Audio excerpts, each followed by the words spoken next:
Naruto fans can't really say anything about said series because your boy is not the protagonist here. He's the anime dad. And if anything, you're lucky Naruto isn't dead. You're lucky Sasuke isn't dead. Because in any other shonen, there is no protagonist father, guys. There is no protagonist father. Like, the percentage of protagonist fathers that are still alive are less than 2%. And the fact that Naruto is there, the fact that the protagonist's sensei is still alive, it says a lot. Like, they literally putting life support on these characters. The whole fight between Jigen and Naruto and Sasuke made me think about something. Well, the manga made me think about something. At first I was thinking, how are they gonna disrespect Naruto and Sasuke? These guys are the most powerful people on earth. How are you gonna do this? This makes no sense. Because at that point, when this fight happened, Kodachi was in charge of Naruto, and after the fight happened, it was Kishimoto. And I'm not gonna say anything about the manga, but the vibe really doesn't change though. So why did Naruto and Sasuke receive such treatment? Not only in that fight, but throughout the whole series, because Momoshiki was the only foe, in a sense, that actually lost rightfully through the eyes of a Naruto fan by Naruto and Sasuke. But then when you look at this whole Jigen fight and how Jigen absolutely disrespected them, mind you, in a state that is weakened, made you think, and made me think, what's next for our favorite duo? You know what I mean? Even though my favorite duo is like Shikamaru and Naruto, and yeah. But anyways, what's next for them? And you're probably gonna argue about the power scaling and think that Jigen is not that powerful. He's not supposed to be that powerful. Well, actually, he is. What we have forgotten about Jigen is that he is more of a god than the god we looked up to in Naruto, being the Sage of Six Paths, being Madara, being both, you know, if you want to include Obito in that discussion, which I don't know why you would, because he was weaker than Madara and Sage of Six Paths, but okay, those three are essentially weaker than the god who is weaker than Jigen. Let me explain. Madara, Obito aspired to be powerful enough to not only deliver their goals, like fulfill their dreams, but to also be the most powerful beings known to man, right? And that, in that case, would have been the Sage of Six Paths. Sage of Six Paths, in terms of biology, is a quarter Otsutsuki. Bear that in mind. He's a quarter Otsutsuki. So if you actually think about it, you don't expect a quarter to beat a whole, right? So if you have Sasuke and Naruto, who have gotten power from that quarter, equal power from said quarter, they would be having an eighth of his power, right? So having a quarter, since both of them are fighting together, having a quarter fight against a whole would essentially be the same as thinking, oh, a quarter is more than a whole. And for me, when I saw the fight on the anime, I was already thinking of one thing, and I'm sure a few fans are thinking about the same thing. Would Jigen, if he can generate the truth-seeking rod on his skin, why doesn't he just fill his whole body with it? That would be an easy fight like that. But then again, this whole fight was easy, so there wouldn't really be much of a choice. Like, he can't really go more than tippy toes, you know what I mean? because it looked like he was really going easy on them. I actually thought so too. I felt bad for the old men for fighting against Jigen. You know what I mean? Like at some point of the fight, I thought, oh no, I thought it. Jigen is actually the protagonist of Boruto. It made all the sense, really.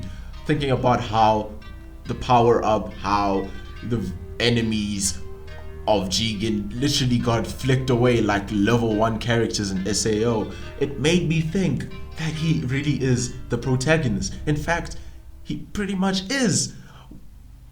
Like, we gonna know more about him. We know about the people that he's influenced. We know about his allies. We basically know the protagonist blueprint, but for Jigen. So it makes sense that he won this fight because he's the protagonist. I know I'm trolling and everything, but pretty much convince me otherwise on why he isn't a protagonist in a fight where the former protagonists lost. The only explanation is that he's the new protagonist, right? Well, okay, that's the end of my halabala ba and stuff like that. Couldn't really think of another word for nonsense that could also like play around in my mouth. But yeah, that's what I think about this whole Jigen beating Naruto. Now, getting on to the next portion of the title, I said Jigen and Boruto beating Naruto. Now, getting to Boruto, people need to remember, like what I said earlier is valid right now, right? Power scaling in Naruto is so different from power scaling in Boruto. If you think about it, after what I said about a quarter not beating a half, thinking of characters that would have made a difference if this was Madara versus Naruto and Sasuke wouldn't occur now.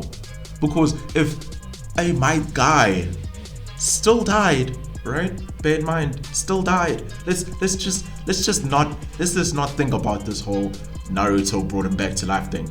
End of the fight, he still lost. He still needed help from Minato. He still needed help from Rock Lee. He still needed help from Gaara. Let's not forget that. That it wasn't just my guy versus Madara. Even though my guy got in some good hits and Madara acknowledged him as the strongest out there, he still needed help. Because at some point, Madara was still faster than my guy at some point, not saying the whole time. And he still had the technique, he still had the means to defeat my guy. Even though Madara looked like he got defeated, he could still regenerate, so he wasn't defeated. If this whole 8 gates was still going on, if guy had an infinite 8 gates, which would be the ultimate hack, and death wasn't really something to look at, like he wouldn't die from using 8 gates, it would just be stubbing a toe, or a Midoriya situation where he uses all for one for the first time and his finger breaks. I think my guy would be spamming it, if anything, but death was the result of using 8K. So expecting Rock Lee to beat Jigen or to have a good fight against Jigen is just disrespecting Naruto, Sasuke, Jigen, and Rock Lee himself. I don't care about that Saki. It's not doing much against Jigen, bro. Like, come on. Like, let's just be serious about this. Rock Lee ain't touching Jigen. Even with that taijutsu, you have to be quick enough and you need to be powerful enough. Man doesn't have those protagonist hacks like that. And since my guy can move his leg, he can join the fight and they both go into 8 gates. Well, at least this time, Naruto won't be able to save them both because he doesn't have that power. They'd be dead. Both of them would be dead. So that's why Kodachi didn't include those two into the fight, because it would have been a certified end of the Rock Lee saga, certified end of the My Guy saga. If anything, those two would be dead, gone. If you reincarnate them, cool, you know. But yeah, I mean, reincarnating them and giving them 8 gates would have been a better chance. But at the same time, whether you like it or not, wouldn't really make much of a difference in the fight though. You see what I mean? And since I'm talking about the old characters that won't make a difference, let's go to the rest. For all those radical Naruto fans who are thinking, damn, they did Naruto dirty. Sasuke was done dirty this whole season. I don't like this. I don't like this at all. Okay. I agree that Sasuke was done dirty in the fight against that fishing man, Go no Tsutsuki. You know what I mean? But really, at this point, would you really be surprised? Because that ocular jutsu was already too much to handle for an Uchiha who didn't have an overwhelming amount of chakra. Bear that in mind. Sasuke didn't have an overwhelming amount of chakra like a Madara Uchiha, like a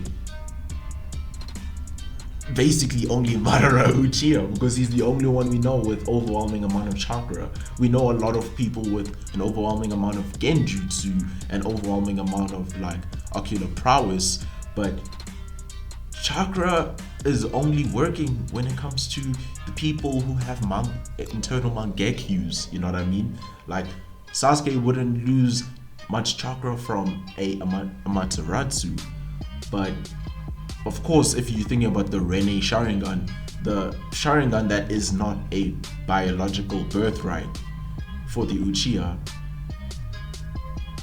is understandable. And if anything, it's exactly what happens with Kakashi. What we're seeing now with Sasuke is exactly what happened with Kakashi. But at least Sasuke didn't get hospitalized, maybe because his wife is the hospital itself. But then again, it's not something to be thinking, oh no, he got hold.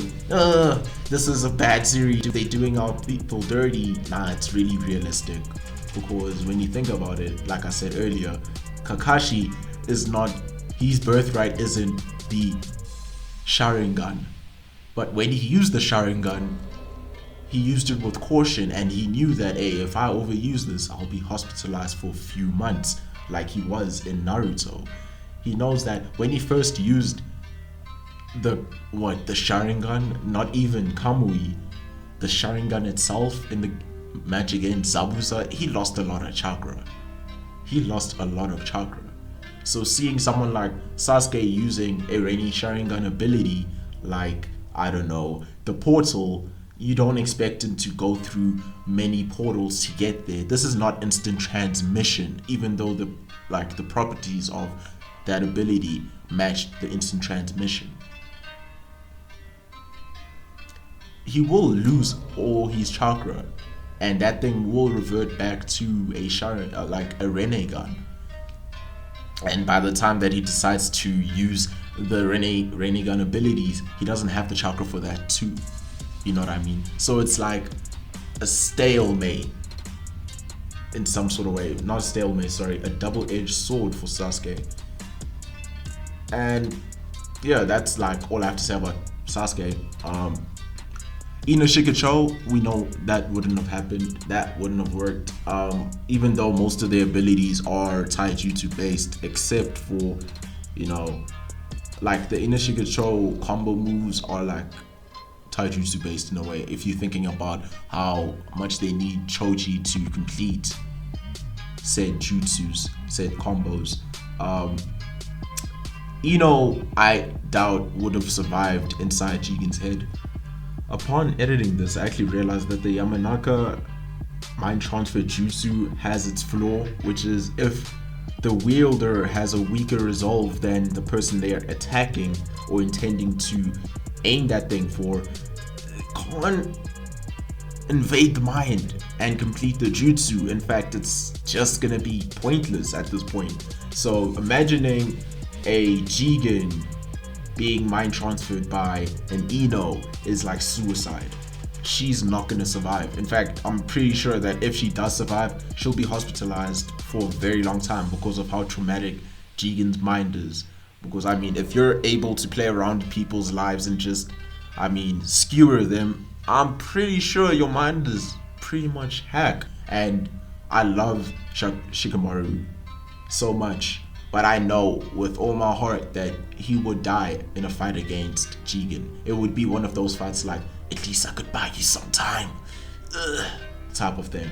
And I don't think we need Shikamaru to be downgraded to the point of disrespect, to the point of delusion, because we know that he's not delusional. We know that he's not overly optimistic, because he's very realistic, and that's what makes him a gem of a character. And yeah, what other characters have I not included that are relevant? I stated relevant because Kiba ain't doing nothing. Shino ain't doing nothing. Who else? Tenten is not doing anything. Any of Boruto's teammates aren't doing anything, because Boruto has a unique power-up that basically gives him the power of a god, so he's the only one who can do anything.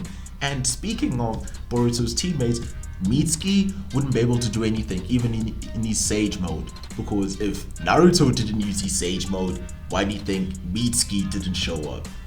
It's like Super Saiyan 1 against Beerus, Super Saiyan 1 against Jiren. It's not gonna work.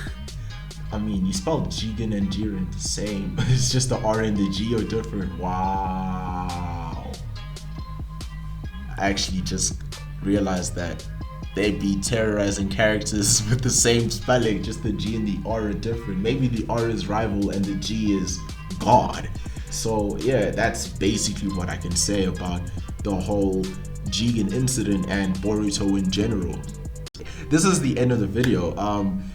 Thank you for watching. I know this is well over the usual 12-minute videos, but you know, I just needed to get it off my chest. I felt like I needed to speak about this before the summer review, and yeah, look forward to that. That's one of the promises I can keep. Reviews, yay! But anyways, yeah,